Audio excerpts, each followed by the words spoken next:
Please welcome to the stage Tatenda Mbudzi.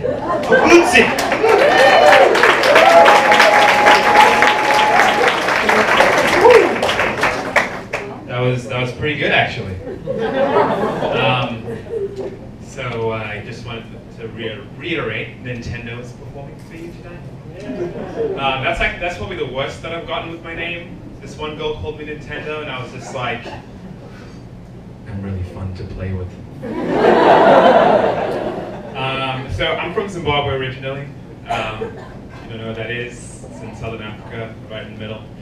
And as kids, you know, we had a different outlook. Like when we were 7, like we're just honest as kids. Because kids are honest, but we're like super honest.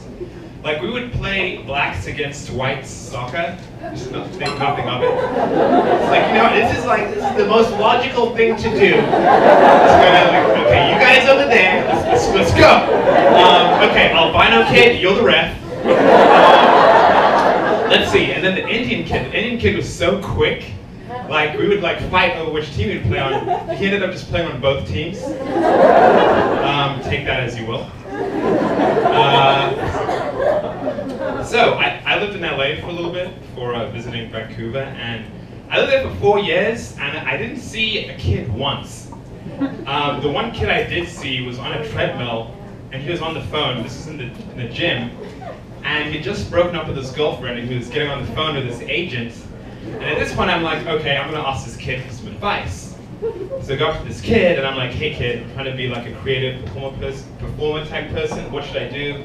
And he's like, don't move to LA unless you've been invited.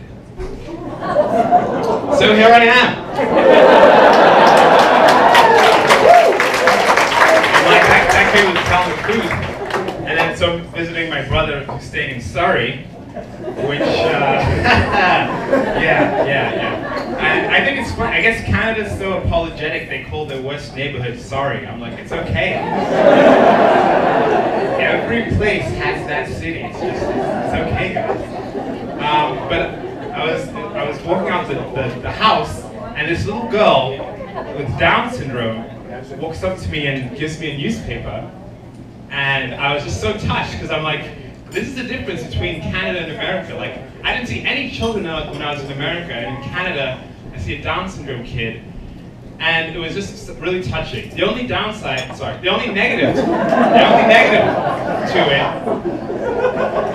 the only, sorry, I should have chosen my words better there. The only, you guys are horrible.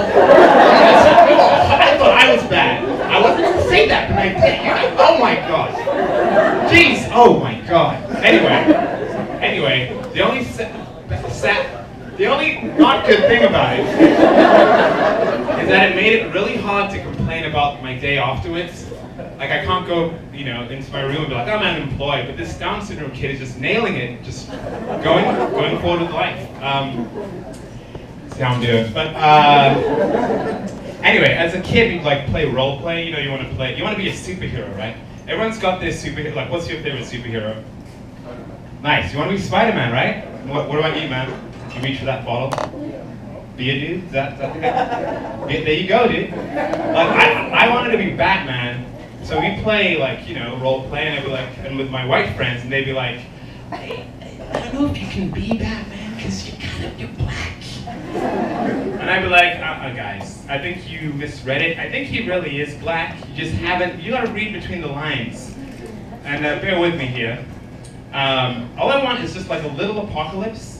Maybe just enough so that all the recorded media we have is like all blurred. It's like 100 years in the future. My grandchildren are watching The Dark Knight, and I know what it is, but they don't. And they're arguing, and they're gonna realize that Batman's black because, one, he ran from the police.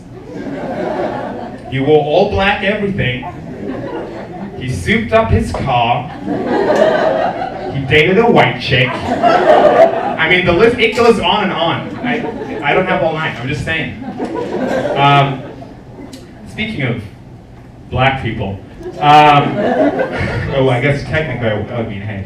But anyway, so driving in, I drive, and I've been pulled over in both LA and in Vancouver, which is interesting because there's all this like Ferguson stuff going on. But I'd say the one thing about getting pulled over in LA is that the cops are generally like, you know, they're douchebags, and you know, they're doing their jobs, but they kind of like profile a lot. But in Canada, it's like, they genuinely just haven't seen a black guy before. Like this guy, I got pulled over and this guy was just like, with this bright-eyed look in his face, you know, with his flashlight and gun, he's like, do you have any weapons? That's my time. Thanks, guys.